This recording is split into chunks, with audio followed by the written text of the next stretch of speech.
Olá! Vídeo dessa semana, quero conversar sobre a metafísica das mamas. Metafísica é aquilo então que sai um pouco deste olhar tradicional daquilo que a gente tem das mamas como uma função nutridora ou a beleza apenas da mama na função sexual.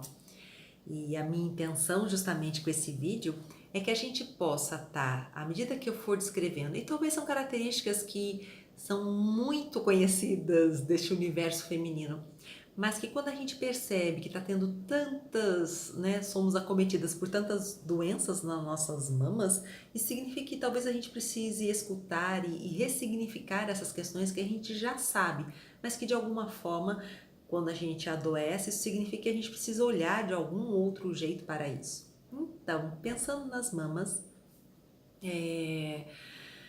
a mama, ela é uma referência da nossa feminilidade e da nossa afetividade, da nossa ternura.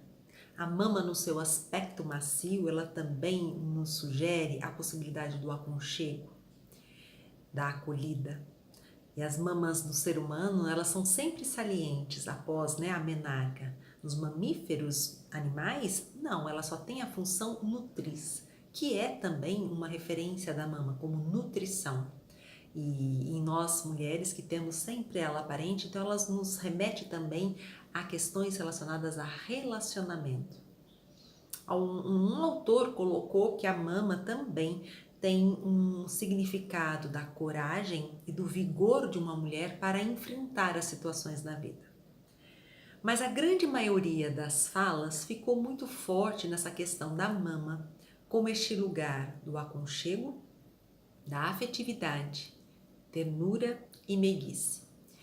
E eu sinto a necessidade de dividir algo, quando eu estou aqui estudando, algo que me provocou lá no fundinho, que foi quando eu me deparei com a palavra meiguice num dos livros. E isso me provocou um certo desconforto e aí me fez ver que há muito tempo atrás, na juventude, eu tinha um desejo muito grande de descobrir qual era a vantagem ou o valor de ser mulher, já que mulher eu era. E eu não sentia a ser mulher como algo bom.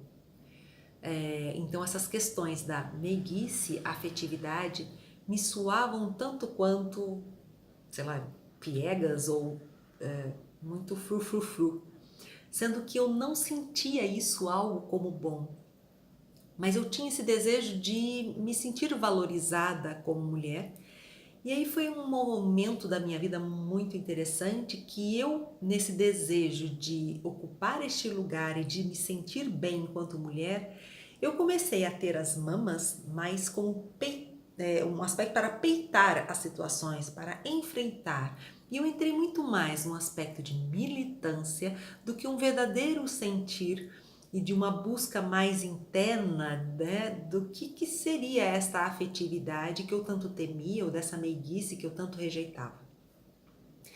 E agora, ao revisitar, né, através dessa palavrinha, me fez rever lá, e depois de um tempo, né, com algumas pessoas muito especiais que apareceram na minha vida, eu fui ressignificando este olhar sobre a mulher e fui percebendo que o feminino não está fora, não está em demarcação de território, não está em sair peitando tudo e a todos, que o feminino está num movimento muito mais para dentro e que esta afetividade que todos os livros colocam nesse sentido de ser o centro, né, da mama, o quanto que isso está sendo hoje um chamado para nós mulheres da gente voltar tudo isso para a gente, da gente resgatar este feminino dentro da gente resgatar a nossa ternura, o nosso afeto e a nossa meiguice para a gente com a gente mesma. E eu sinto que boa parte desse desviar em busca de achar o meu valor e na verdade eu me distanciei muito mais do feminino, foi porque havia muito mais presente o sofrimento das mulheres quando elas se entregavam afetivamente, ou quando às vezes elas estavam em relações que pareciam que ela sempre estava na desvantagem. E isso hoje é muito claro para mim, na época não, mas hoje isso é muito claro que Essa nossa capacidade afetiva de doação, de acolhida, essa capacidade que a gente tem de dar o peito não só na função amamentação, mas de dar o peito para aconchegar uma pessoa que a gente ama, que a gente quer cuidar. Algumas vezes a gente pode perder esta medida. Quando a gente se sente impedida de voltar esta afetividade para a gente começa num movimento de doação demais, de preocupação demais ou até mesmo de amar demais. E quando a gente entra nesses movimentos de demais, a gente ocorre em desequilíbrio. E desequilíbrio é um estado de doença. Então, pensando dessa forma, eu fui resgatando que, na verdade, quando eu tinha esse endurecimento todo, havia esse desejo de me reencontrar, de me conectar, mas era muitos exemplos de que isso era até danoso. E é por isso que quando a gente olha, né, a questão desses quadros tão presentes, o câncer de mama é um dos que mais atinge a mulher.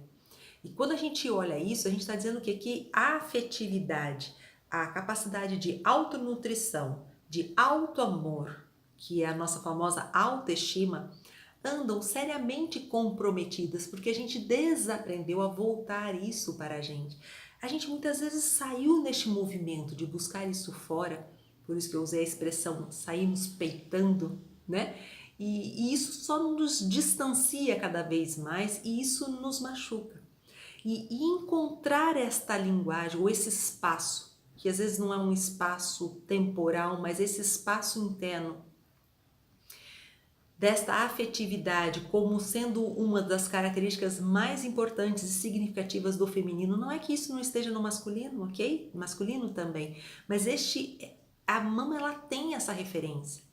E se a gente tem muito problemas na mama, isso significa que a nossa afetividade anda muito comprometida, muito ferida. Talvez tenham muitas lágrimas que não foram choradas e que a gente cristaliza ela em cistos, ou às vezes essas lágrimas que ganharam uma proporção de dureza, se eu tive que peitar demais, eu pus uma energia muito yang, talvez elas já podem virar nódulo, ou se essa dor é muito mais profunda, elas podem ser vistas ou transformadas no câncer. Lembrando que ninguém faz nada, ok? Mas assim, a mama ela traz esse pedido, no resgate da nossa afetividade. Dessa mama, então, que é tanto para o outro, o colo que a gente dá para o outro, esse cuidado que a gente tem com o relacionamento das pessoas que a gente ama.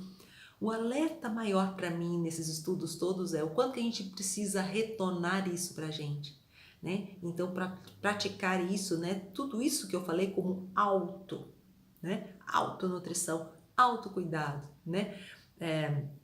Autoaconchego. Então, a mensagem que eu queria deixar nesse primeiro momento, quando eu trago a mama, este órgão mama, é que sim, se estamos mulheres adoecendo tanto nas nossas mamas, precisamos resgatar como é que estão essas questões de ordem, os controles, essas relações que às vezes não são saudáveis, que até mesmo estabelecemos relações doentias, porque quando cuidamos demais ou amamos demais, sufocamos, desvirtuamos o outro, às vezes, do próprio processo dele de desenvolvimento. E quando damos demais, também passamos a esperar que aquele outro nos retorne tudo aquilo que eu já dei demais. E eu estabeleço uma relação de dependência, muitas vezes, de sempre cuidar do outro, porque na verdade eu espero que, ao cuidar do outro, o outro, quem sabe, retorne para mim esta afetividade que eu tanto necessito e que eu me sinto muitas vezes incapacitada ou impedida de voltá-la para mim. Portanto, eu já encerro esse vídeo aqui e deixo essa reflexão. Como é que você está no aspecto da afetividade, do autoamor, do autocuidado, da autonutrição? De achar um tempo, né, realmente, aonde a gente se resguarda, aonde a gente se nutre, aonde a gente silencia. E aí, respeitando isso tudo, a gente volta a poder abraçar abertamente, a se relacionar abertamente, sem ter que se proteger tanto, ou de ter abraços tão doloridos que a gente fica daí arranjando uma forma de sentir dor nessa troca afetiva quando eu realmente me abro para alguém. Então, por que os abraços estão tão doloridos? Por que os seios estão tão empedrados? Por que eles estão tão adoecidos? Eu acho que para mim é um chamado para esse resgate dessa afetividade, da gente para com a gente mesmo. Bom, fico por aqui. Até mais. Tchau!